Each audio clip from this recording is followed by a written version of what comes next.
The Douro River begins as a trickle in Spain, runs west through Portugal and to the city of Porto, where it spills into the Atlantic.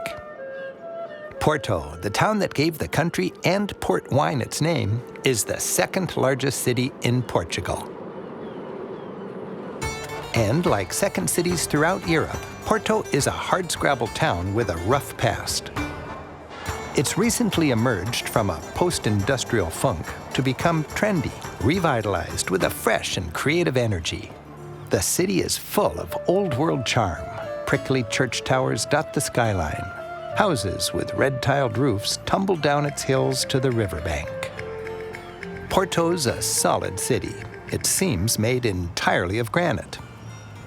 The main drag, Avenue of the Allies, is named for Portugal's World War I alliance with Britain and America. The wide boulevard, watched over by the huge city hall, is lined with monumental examples of Art Nouveau and Art Deco. As if to counter all the heavy stonework, inviting shopping streets are ornamented with playful architectural touches. There are lots of lovely blue-tiled facades. Churches that are otherwise just more blocky granite are beautified by these fine blue ceramic tiles called azulejos. And for a closer look, visit the old train station. Storefronts evoke good times from the early 20th century. Delightful facades decorate venerable cafes, as Porto seems to cling to the style of an age gone by.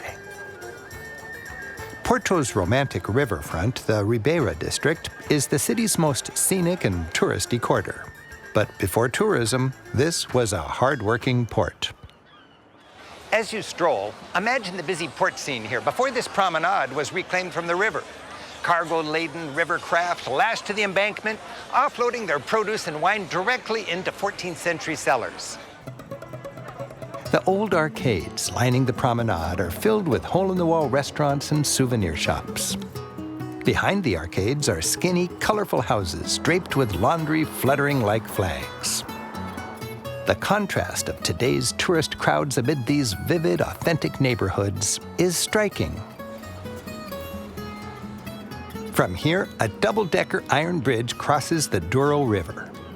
Inspired by Gustave Eiffel when it was built back in the 1880s, it was the biggest such bridge in the world. Recently, its top deck was closed to traffic. Now it's just people and trams.